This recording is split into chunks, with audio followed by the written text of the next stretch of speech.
Welcome. This is Thursday, the 22nd of October, 2009, and this is Simply the Truth live with me, Doug Harris. Thank you for joining us, and I'm so glad you've joined us for the next 2 hours. I think, knowing my guests in the studio that I will introduce in just a minute, I'm going to need you guys today because they're probably going to batter me and bash me, and I don't know if I'm going to get a word in edgeways. And for those of you that watch regularly, you will realise that would be a first world record if I can't get a word in. But just before we do that, just to remind you, all things Simply the Truth.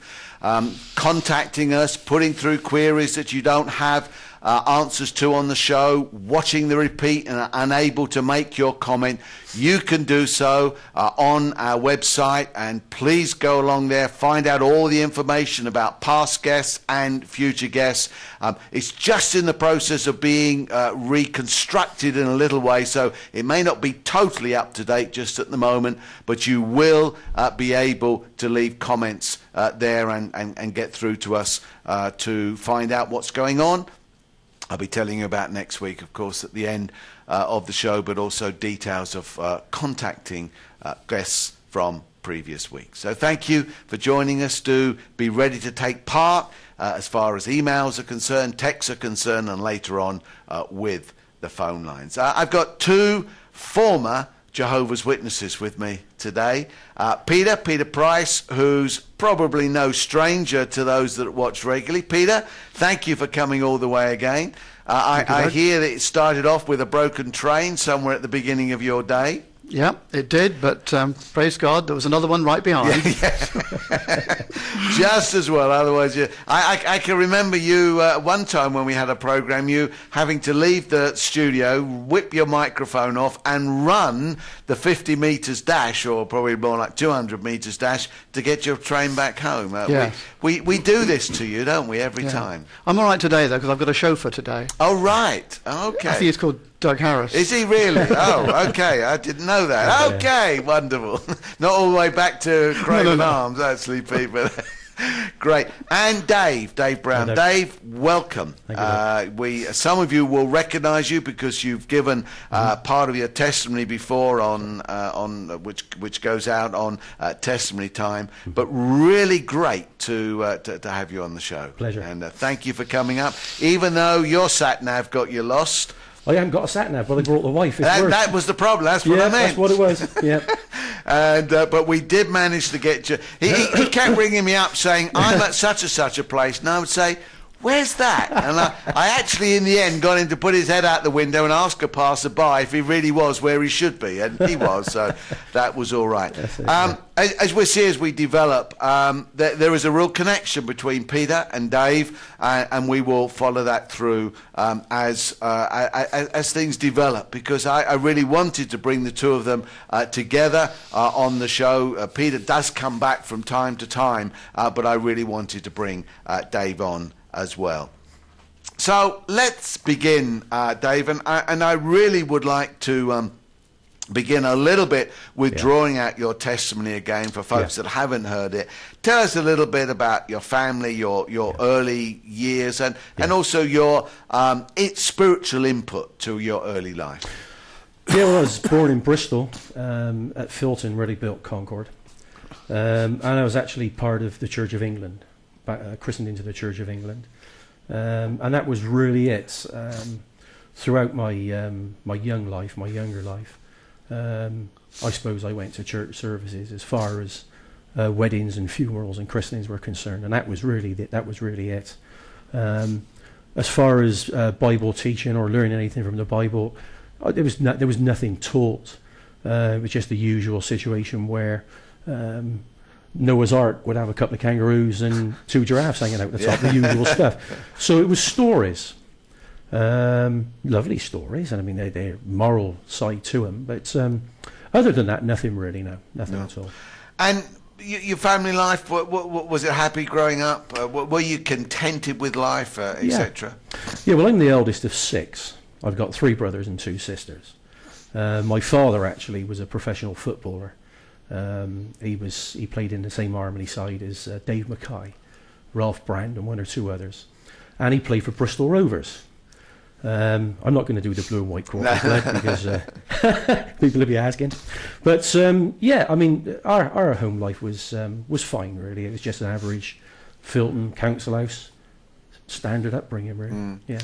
So, obviously, not too much active spiritual input into your life. As you say, you were part of the Church of England. You went from time to time, and Sunday school was so.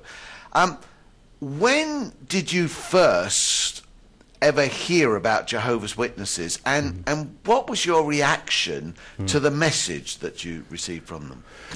Well, it was about 1988, so that would make me 1956 to 1988 about 33 or so.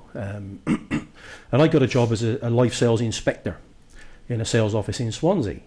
And we had 17 agents. We had 8 Baptists, 1 psychology student, and he used to terrify me, and 8 Jehovah's Witnesses. And it was a really strange sort of mix, very, very strange. The Baptists wouldn't bother with the witnesses at all. And there was always never direct confrontation. You couldn't call it confrontation, but you could say that they don't like those people. And we used to find when we did a sales meeting that they would be very difficult to talk to, the witnesses. They were somewhere else completely. Right. That related to them, but it don't relate to us. So I found that, I mean, it's awful difficult. When you can't actually work as a sales manager with your team, it does have to get difficult. It really does. And so we had one particular meeting that got quite hot, actually. I mean, I got quite annoyed. I mean, when people are taking no notice. And it did get quite tasty, but that was really about that, really. Yeah. And so your first reaction to Jehovah's Witnesses wouldn't obviously be too good. How did that change? Did it take a while to change? What began to happen? Well, following this particular sales meeting, I found myself in the office with one particular brother. He was an elder. And I just felt that we just got to find some common ground here. So he was sat a bit like Peter is with me here, and I said to him, I said, well, what is it really you people believe? Because I don't understand your attitude. I don't understand the way you go about your lives. And he said, well, the system's going to end. Got up and walked out.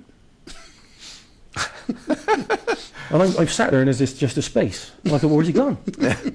And that was it. And so, I mean, that left me, I wish I hadn't bothered asking, to be honest. Yeah. But it left me in a bit of a void, to be honest. But I got out of that place pretty quick, to be honest. It was a bit of a job that was difficult to cope with. Right. So here you are. You'd almost tried to find out what they believe and didn't. And when did you really start finding out what they believed? Yeah. And what was your reaction to them then? Right. About 5 years later, in one of the storms in Cardiff, where it was raining horizontally, you can always tell when it's raining horizontally in Cardiff. The houses are falling down. I could see. You get the knock at the door that time of the day. And I could see the outline of a lady with a young daughter, a young baby, about 18 months old, at her hand. And I thought, that's witnesses. So I had the morning off, so I opened the door, and the real thing that I was trying to do was just give them, it's such a terrible day, I just opened the door and said, come in and get dry. But she was quite a friendly girl. And so I said, well, what is it you people believe? Because, I mean, you seem to me like the moon is, or somebody, some of these nutty people. And she had a publication called The Bible, God's Word or Man's, a little orange booklet. And she said, we're Christians. Well, you could have knocked me over with a feather. And I said, well, no, I'm a Christian. You're one of them Jehovah's. I said, no, we're Christian. She said, and here's a booklet for you to read through if you take it. And I said, well, yeah, okay, let's have a look. She would just follow the Bible. That's all we do. What separates us from standard Christianity is we follow the Bible to the letter. So I took this little book and I read it, and she arranged for her husband to call back. Which he did, and he brought another book called You Can Live Forever in Paradise on Earth. Yeah. And he said, you're Dave, and he left it with me. Well, I got to be honest, I couldn't put it down. He brought that about 4 o'clock in the afternoon, and I'd read that